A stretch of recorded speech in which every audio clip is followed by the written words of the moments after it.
Assalamualaikum warahmatullahi wabarakatuh. Nama saya Ridho Saputra. Di sini saya akan menjelaskan tugas saya, yaitu tugas review dan presentasi dari mata kuliah metode penelitian dengan dosen pengampu Profesor Associate Hermansyah Andi Wibowo, SEMM. Judul artikel yang akan saya jelaskan itu adalah pengaruh stres kerja, kepuasan kerja, dan komitmen organisasional terhadap turnover intention pada karyawan. Penelitinya yaitu ada Nika Dek Windy Septianingsi, yang kedua ada Made Surya Putra, yang dipresentasikan oleh tentu saya Rio Dwi Saputra dengan NIM 31222204. Di sini saya akan menjelaskan tentang faktor penentu turnover intention studi kasus Toya di Fasya.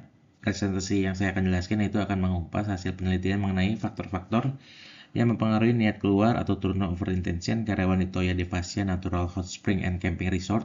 Kami akan menyoroti bagaimana stres kerja, kepuasan kerja, dan komitmen organisasional saling berkaitan dalam menentukan keputusan karyawan untuk tetap bertahan atau meninggalkan organisasi. Latar belakang dan rumusan masalahnya yaitu latar belakangnya yang pertama Toya di Fasya mengalami tingkat turnover intention yang tinggi. Yang kedua ada SDM berkualitas sulit dipertahankan jika mengalami stres atau kurang puas atau tidak berkomitmen. Yang ketiga ada wawancara awal menunjukkan alasan turnover lingkungan kerja tidak nyaman atau atasan tidak suportif. Rumusan masalah dan pernyataan penelitian bagaimana pengaruh stres kerja, kepuasan kerja, dan komitmen organisasional terhadap turnover intention. Yang pertama ada apakah stres kerja mempengaruhi turnover intention. Yang kedua ada apakah kepuasan kerja mempengaruhi turnover intention. Dan yang ketiga ada apakah komitmen organisasional mempengaruhi turnover intention. Tujuan penelitiannya itu menguji pengaruh stres kerja, kepuasan kerja, dan komitmen organisasional terhadap turnover intention. Stres kerja, kepuasan kerja, dan komitmen organisasional adalah faktor kritis yang mempengaruhi niat karyawan untuk meninggalkan perusahaan. Memahami dinamika ini sangat penting untuk mempertahankan talenta terbaik. Selanjutnya yaitu tinjauan pustaka dan hipotesis. Dari kerangka teorinya adalah penelitian ini berlandaskan Social Exchange Theory West and Turner 2008 yang menyatakan bahwa individu akan mengevaluasi hubungan mereka berdasarkan pertukaran biaya dan manfaat. Dalam konteks pekerjaan, ini berarti karyawan akan mempertimbangkan apa yang mereka berikan dan apa yang mereka terima dari organisasi. Yang kedua ada variabel penelitian, turnover intention atau Y, niat subjektif karyawan untuk keluar dari organisasi. X1-nya ada stres kerja, respon negatif karyawan terhadap tekanan atau tuntutan pekerjaan. Yang ada X2, kepuasan kerja, tingkat kepuasan emosional karyawan terhadap pekerjaannya. Ada X3-nya yaitu komitmen organisasional, tingkat identifikasi dan keterikatan psikologis karyawan terhadap organisasi. Hipotesisnya dari H1-nya ada stres kerja berpengaruh positif terhadap turnover intention, H2-nya kepuasan kerja berpengaruh negatif terhadap turnover intention, H3-nya komitmen organisasional berpengaruh terhadap negatif terhadap turnover intention. Selanjutnya ada metode penelitian di lokasinya yaitu Toya Devasya Natural Hot Spring and Camping Resort Kintamani Bali.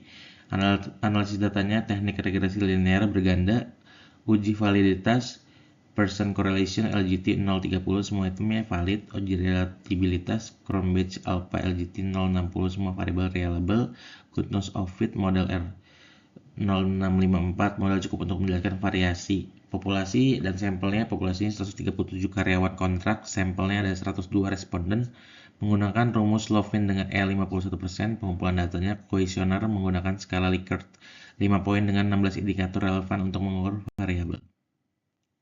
Hasil dari pembahasannya yaitu karakteristik responden mayoritas laki-laki yaitu 64,7%, usianya rentang waktu 60 sampai 30 tahun, 67%, lulusan SMK-nya 56,9%, masa kerjanya 1 hingga 3 tahun dominannya.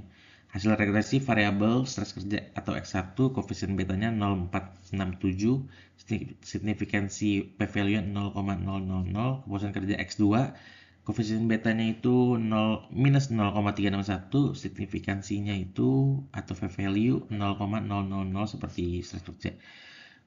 Komitmen organisasional atau X3, koefisien betanya minus 0,246, signifikansinya atau p-value-nya ada 0,022. Pembahasan dari hipotesisnya, H1, stres kerja meningkatkan turnover intention. Terbukti semakin tinggi stres kerja, semakin tinggi niat karyawan untuk keluar. Ini menunjukkan bahwa beban kerja yang berlebihan dan lingkungan yang tidak mendukung dapat mendorong karyawan mencari peluang lain. H2-nya, kepuasan kerja menurunkan turnover intention. Terbukti karyawan yang puas dengan pekerjaan, mereka cenderung memiliki niat keluar yang lebih rendah. Aspek seperti gaji, kondisi kerja, dan hubungan dengan rekan kerja berkontribusi pada kepuasan ini. H3-nya yaitu komitmen H3-nya komitmen organisasional menurunkan turnover intention. Terbukti karyawan dengan komitmen tinggi merasa lebih terikat dengan tujuan organisasi dan cenderung tetap bertahan. Perasaan memiliki dan dihargai adalah kuncinya. Kita lanjutkan ke kesimpulan dan saran. Kesimpulannya itu yang pertama, ketiga variabel stres kerja, kepuasan kerja, komitmen organisasional berpengaruh signifikan terhadap turnover intention. Yang kedua, stres kerja adalah faktor dominan yang paling kuat meningkatkan niat keluar. Dan yang ketiga, kepuasan kerja dan komitmen organisasional secara objektif menurunkan turnover intention. Saran teoretisnya itu penelitian ini selanjutnya dapat mengembangkan model dan menambahkan variabel lain seperti budaya organisasi, gaya kepemimpinan atau work-life balance untuk pemahaman yang lebih komprehensif. Saran praktisnya itu yang pertama, perusahaan perlu mengelola beban kerja agar tidak memicu stres berlebihan, misalnya dengan distribusi tugasnya yang adil atau program kesejahteraan karyawan. Yang kedua, ada tingkatkan kepuasan kerja melalui pelatihan dan pengembangan sistem penghargaan yang adil serta program rotasi kerja untuk menghindari kejenuhan. Yang ketiga, ada ciptakan lingkungan kerja yang mendukung loyalitas dan kenyamanan melalui komunikasi terbuka, dukungan atasan, dan pengakuan atas kontribusi karyawan. Sepertinya cukup sekian penjelasan dari saya sendiri. Kurang lebihnya mohon maaf. Wabillahi taufiq wal hidayah. Wassalamualaikum warahmatullahi wabarakatuh. Terima kasih.